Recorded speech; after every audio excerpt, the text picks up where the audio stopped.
তেওঁলোকে যিবিলাক কথা পাতি আছে এইবিলাক অপপ্ৰচাৰ চলাই আছে বাই ইলেকশ্যন এই বাই ইলেকশ্যনত BPF-এ প্ৰাৰ্থী নিদিয়ে বুলি যিটো কথা কৈছে এইটো সম্পূৰ্ণৰূপে অপপ্ৰচাৰ ৰেডি কি ক'ব BPF-এ চিডলি সমষ্টিৰ উপ নিৰ্বাচন প্ৰাৰ্থিত্ব প্ৰদান নকৰে বুলি কথা এটা ওলাইছে কি ক'ব সেইটো হয় সেয়া আমাৰো দৃষ্টিগোচৰ হৈছে পৰহি দিনা একাংশ সংবাদ মাধ্যমত এইটো প্ৰচাৰ হৈছে যে BPF-এ চিডলি বাই ইলেকশ্যনত প্ৰাৰ্থিত্ব নিদিয়ে বুলি কিন্তু মই একেচাতে এইটো কথা নাকচ কৰিছোঁ আৰু এইটো সম্পূৰ্ণৰূপে অপপ্ৰচাৰ এটা চলিছে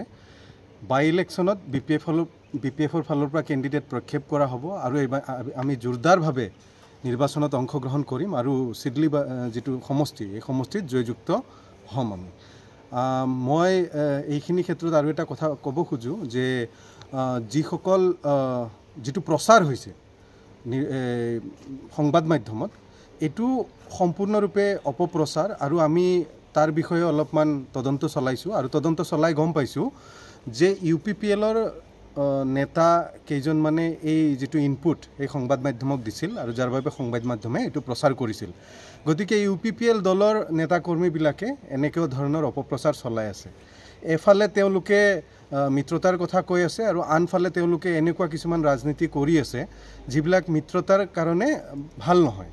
উদাহৰণস্বৰূপে আপোনাৰ এই কথাটোই ল'ব পাৰে যে UPPL-ৰ নেতা কিছুমান এনেকৈ সংবাদ মাধ্যমত কিছুমান অপপ্ৰচাৰ চলাই আছে যে BPF-এ অংশগ্ৰহণ নকৰে মিত্ৰতাৰ স্বাৰ্থত নহয় এইটো সম্পূৰ্ণৰূপে অপপ্ৰচাৰ BPF-এ জোৰদাৰভাৱে অংশগ্ৰহণ কৰিব যিদিনাই নটিফিকেশ্যনৰ ডেট ওলাব তাৰ এদিন আগ পিছা কৰি আমাৰ কেণ্ডিডেট ঘোষণা কৰা হ'ব আৰু ফিল্ডত আমি নামিম আৰু এইবাৰ জয়যুক্ত লাভ কৰিম চিডলি যিটো বাই ইলেকশ্যন হ'ব তাতে জয়যুক্ত হ'ম আমি কিমান ব্যৱধানত জয়ী হ'ব বুলি এটা আশা কৰিছে আপোনালোকে যোৱাবাৰ BPF-ৰ হয় চন্দন ব্ৰহ্মই যিমান ভোট লাভ কৰিছিল MP-ত আমি যিটো সমষ্টিৰ যিটো কাউণ্ট কৰিছোঁ এই MP নিৰ্বাচনত চিডলি সমষ্টিৰ পৰা আমি আগতকৈ বেছি ভোট পাবলৈ সক্ষম হৈছোঁ গতিকে আৰু জয়ন্ত বসুমতাৰী যিটো চিডলিৰ পৰা জিকিলে তেওঁ চিডলিত কমকৈ পালে মানে ভোট কমকৈহে পালে যিটো লোকসভা নিৰ্বাচনত তো এই লোকসভা নিৰ্বাচনৰ যদি ফলাফল আমি চাওঁ আমাৰ চিডলি সমষ্টিত BPF-ৰ ভোট আৰু বাঢ়িছে আৰু ইয়ে আমি খাটাং হৈ আছোঁ যে ইয়াতে আমি এবাৰ জয়লাভ কৰিম বাই ইলেকশ্যনত বিগত কিছুদিনৰ পৰা দেখিবলৈ পোৱা গৈছে প্ৰমোদ বড়োকে আদি কৰি অসম চৰকাৰৰ বিভিন্ন মন্ত্ৰী বিষয়াসকলে বিভিন্ন ধৰণৰ কামৰ আধাৰশিলাকে আদি কৰি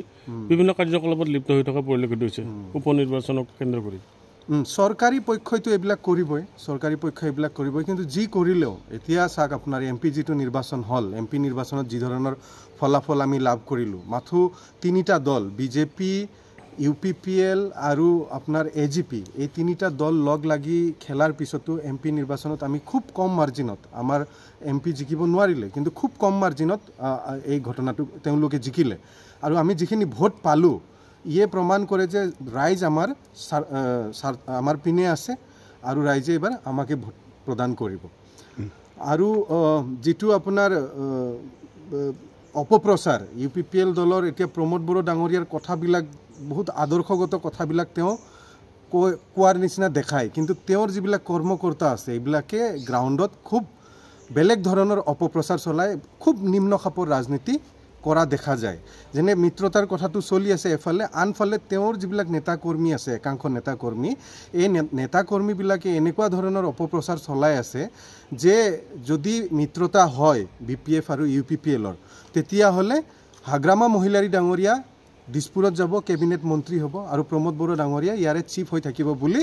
তেওঁলোকে অপপ্ৰচাৰ চলাই কিছুমান মানুহক দলত জইন কৰাৰ চেষ্টা চলাই আছে গতিকে এইবিলাক তেওঁৰ নেতাকৰ্মীবিলাকে এনেকুৱা ধৰণৰ কাম কাজ কৰি যিবিলাক প্ৰচেষ্টা চলাই আছে এয়া এই অঞ্চলৰ ৰাজনীতিৰ কাৰণে উচিত নহয় দীপেন বড়ো ডাঙৰীয়াই 15 আগষ্টৰ দিনা যিদিনা ঘোষণা কৰিছে সেইদিনাৰ তাৰ পিছদিনাই আমাৰ স্পষ্ট মতামত আছিল যদি এলায়েন্স কৰিব লাগে তেতিয়া এলায়েন্সৰ কাৰণে যিখিনি মিনিমাম ৰিকুৱাৰমেণ্ট সেইটো হ'ল তেওঁলোকে BJPৰ লগত যিটো এলায়েন্স সেইটো ভাঙিব লাগিব ভাঙি ফেলেহে BPF-ৰ লগত মিত্ৰতাৰ কথা পাতিব লাগিব এইটোতো মিনিমাম ৰিকুৱাৰমেণ্ট তো সেইটো কৰক 40টা সিট আছে 2020 হওক সেইটোতো আমাৰ দ্বিতীয় দিনাই আমাৰ কাষ্টম বসুমতাৰী ডাঙৰীয়াই কৈছিল কিন্তু তেওঁলোকে আজি যি ধৰণৰ মন্তব্য প্ৰদান কৰি আছে যোৱাকালি প্ৰমোদ বড়ো ডাঙৰীয়াই আকৌ হাগ্ৰামা মহিলাৰীক যি ধৰণৰ কটাক্ষ প্ৰদান কৰিছে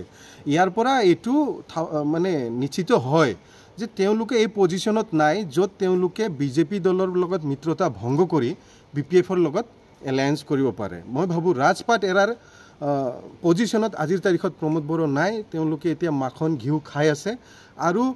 এতিয়াতো 6 মাহ বাকী আছে এক দিনৰ কাৰণেও প্ৰমোদ বড়ো ডাঙৰীয়া ৰাজপাট এৰি BPFৰ লগত মিত্ৰতা কৰিব বুলি ব্যক্তিগতভাৱে মই নাভাবোঁ গতিকে তেওঁলোকে যিবিলাক কথা পাতি আছে এইবিলাক অপপ্ৰচাৰ চলাই আছে অপপ্ৰচাৰ যেনে এইটো যিটো চিডলি ইলেকশ্যন যিটো বাই ইলেকশ্যন এই বাই ইলেকশ্যনত BPFে প্ৰাৰ্থী নিদিয়ে বুলি যিটো কথা কৈছে এইটো সম্পূৰ্ণৰূপে অপপ্ৰচাৰ